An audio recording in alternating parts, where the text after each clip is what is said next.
All right, welcome. Today is leg day. Um, my back feels a little better, not 100%, but when is anyone ever at 100%? Especially in their 30s. Even in my 20s, actually, my whole life, I never really felt like I was at 100% for anything ever. Which is not great, I guess, but that's life. Um, so that just means be smart about how you work out. Don't go crazy. I'm getting a bunch of messages. Don't go crazy with your workouts if you know you're injured. Stay safe. I do regret doing deadlifts the other day because my body's not used to it, especially for that volume. I used to do like at most maybe 5 reps. Actually, no, 3 reps on my top sets. And then for some reason, I felt like doing deadlifts, and then I just upped it to 8 to 10 reps. What was it, 3, 4 sets? Not the smartest. I mean, I didn't go as heavy, but after months of not doing deadlifts, I decided to just give it a try. It wasn't very smart. I shouldn't have done it. I think I'm paying for it right now, but it's okay. I wanted to see what it was like. So I will not be doing deadlifts anytime in the near future. But I think tomorrow I will try flat bench, and I will try to find not my 1 rep max, but maybe my like 2, 3 rep max, just because I'm curious and I'm letting my curiosity win tomorrow. Or I won't. We'll see what I actually do if I go through with any of that. I might just go back to being smart, but we all know I'm not very smart. So yeah. Again, it's the daytime and I'm at the gym. So that's always a plus. I'm kind of getting back into a routine a little bit. Tomorrow, I think I'm going to try to go to the gym early morning one more time just to see if that routine might work for me. But yeah, like I said, it's the whole mindset. It's crazy how when you like absolutely hate your job and you have to get up at 6 or 5 in the morning, you're miserable and you hate your life. But because I'm not a morning person, but having to get up at 6 in the morning to go to the gym, I don't find as bothersome because I don't hate the gym. I'm not getting up early to do something I hate. So maybe I am a morning person. I just not when it comes to work. But who knows? All right. So leg day will consist of squats for quads, maybe some leg extensions. I might just do squats again. And then I'm going to try to change up my RDLs. I'm going to go even slower. All the way down, all the way up. I might shorten the actual movement. I might not go as low. I'm going to try to test things out if I do RDLs. But yeah, I've been seeing a lot more talk lately about how it's better to go really slow and don't need as much depth. I'll talk about it more in there if I remember. But we'll see what happens. So anyways, I guess let's get started. I did want to talk about something, but I don't really remember because my memory is fading in my old age. And I still need to clean up all these cans that are in my car. Unfortunately, I'm a very lazy person when it comes to cleaning my car. So yeah. With the whole routine I was talking about, even after just like a couple days, going to the gym is kind of becoming more of a routine, and like I don't have that little voice creeping into my head as much saying take a day off, even though yesterday was a rest day. So that's why I'm just saying, like, get into a routine. I know I've been saying it a lot recently, but it's very important. Don't neglect that aspect of your life. Don't just go whenever you feel like it. I mean, if you don't really care too much, go whenever you feel like it. But if you want to get in shape, in really good shape, or lose a lot of weight or whatever, you'll notice after you start working out and go to the gym and eating right that you get into a routine. And if you get out of it, it's hard to get back into it. It is easy to fall out of a routine. It is hard to get into a routine, unfortunately. Just like it is easy to gain a lot of fat, it is hard to lose a lot of fat. I fell into like some old habits recently of just eating garbage at odd hours of the day, staying up late and eating food and snacking. And it was easy and it felt good. But it was not good for me. And then you kind of feel bad about it and you beat yourself up inside your own head. But that's life. We move on. Or we try to. So yeah, it's easy to fall out of a routine. So that's why you got to stick to it as much as possible and have it become something that you don't have to think about. Yeah. All right. Let's get in there for, I don't know. I don't know if I'm going to do quads first or glutes, but I know I will be doing cardio. Okay. I'll see you in just a second. All right. So as predicted for leg day, as soon as I step in the gym, I got to poop. My body just let me know, hey, you're here. Time to expel all the waste in your body. But I pooped. I did my cardio, did my warm-up, and we're starting with squats. Squats to failure, as we all know. I've been doing that a lot lately, and I am thoroughly enjoying this as much as I hate it. Love-hate relationship. You know what I mean? So we'll get started with, what is this? 135, 140, 50, 165. We'll see if I can get 8 out. And then we'll go either stay the same weight or go down from here.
Alright, I had a little bit of a brain fart for that first set. I forgot to raise the safeties a little bit, so when I was doing it to failure and I bailed, I was not expecting to have to drop the weight so far. Kind of took me by surprise. It scared me a little bit, just for like a split second. But yeah, and then also the pad. I don't really care about having the weight on my upper back. It doesn't bother me. What does bother me is the height. So at this height, it's a little too high, and at the one lower, it's a little too low. So when I add the pad, it raises it up a little bit because it sits on my like upper back for like an inch, and that makes it like the perfect height. So I was looking around and I found it hiding somewhere behind another squat rack. But yeah, one set down.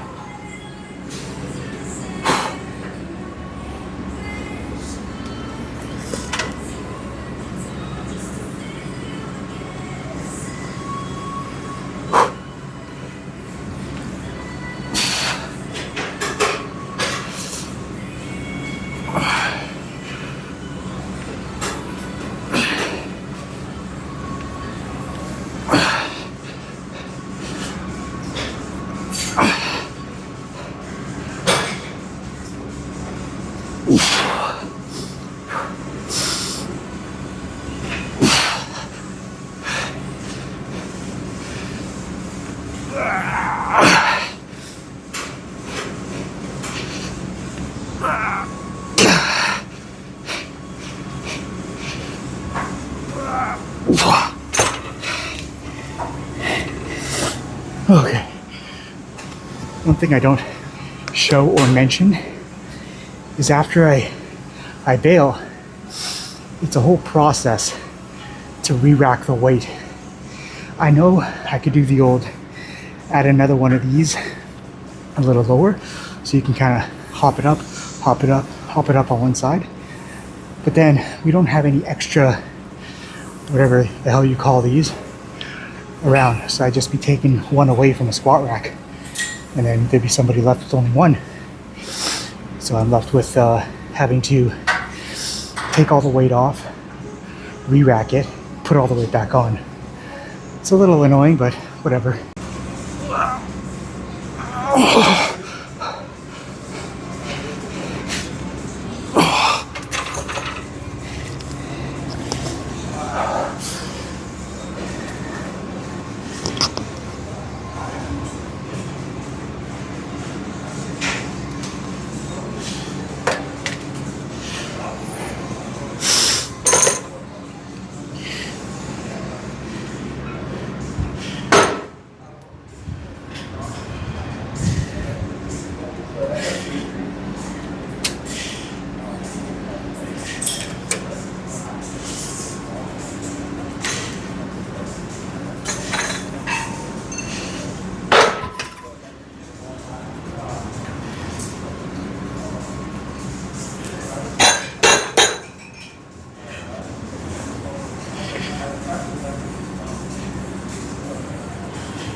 Alright, well, unfortunately, due to my own idiocy, I forgot to record that last set of squats. But I'm gonna show. I think I'll put in a clip showing you what it's like re-racking the weight and how annoying it is. So anyways, we're moving on to leg extensions. We're just gonna do maybe 2-3 sets and then move on to some RDLs. I think I might just do RDLs depending on how they feel with this whole new super slow version that I'm gonna do. But anyways, enough talking. Time for some leg extensions. I'm gonna go nice and slow as well.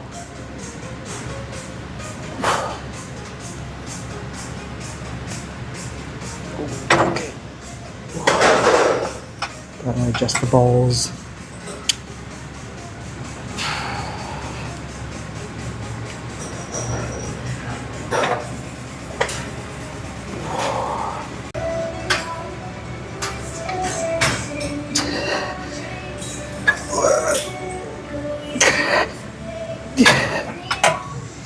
Okay.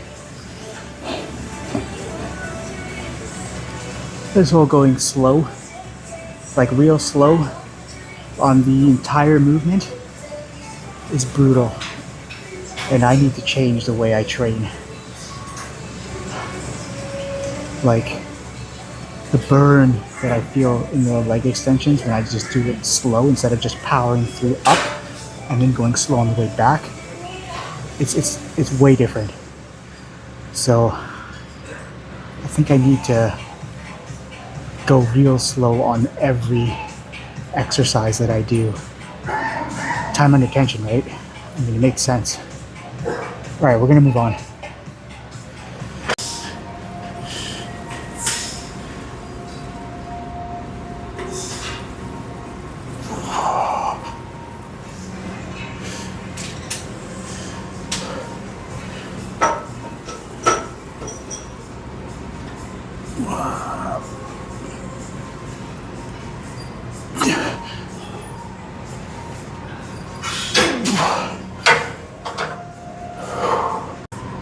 Okay, a couple things. to note. I liked it.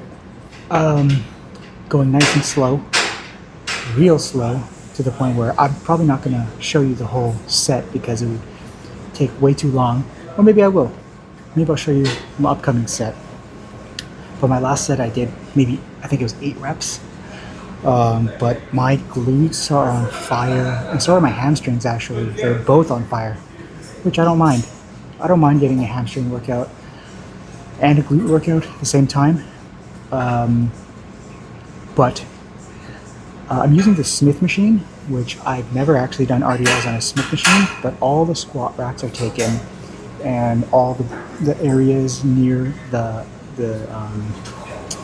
dumbbells, such as like all the benches, they're all taken. So I was like, well, Smith machine's open, might as well use the Smith machine. I don't like that it's like on a very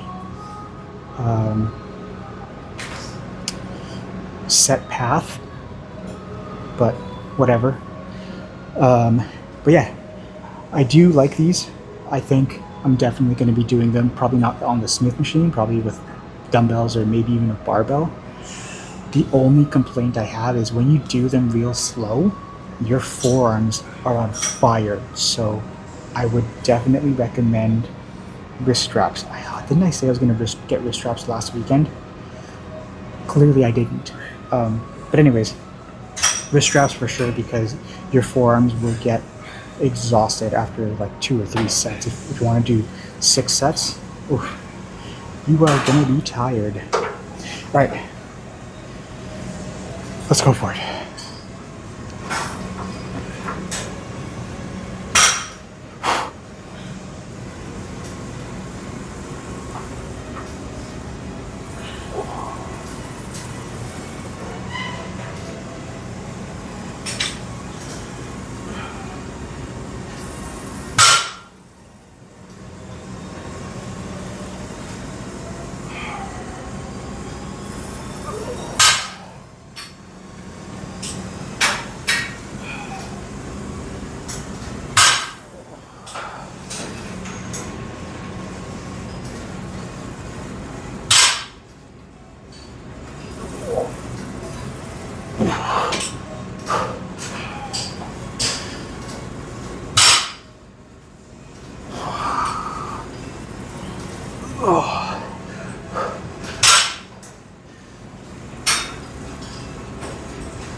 Okay, I'm just gonna stay here and do a bunch of sets here, but I'll cut to the change room.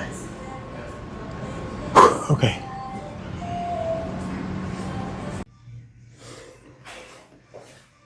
All right, guys. Looks like they like fixed the light or added. I don't know. It seems like it's a little brighter in here than usual. But let's check the pump out. Okay. Get out of here. Oh, and then it gets dark again. Oh, it's that light. I don't know. All right. Well, that's the quads. Let's single them out, shall we? Get a little bit of down lighting, some shade.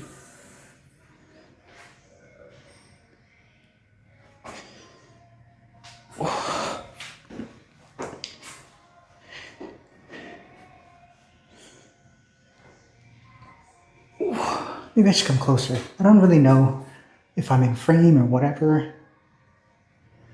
But, alas, doesn't matter. It's hard to see the quad pump in here anyways. I need to find a place with some better lighting. Oh, they feel very pumped though.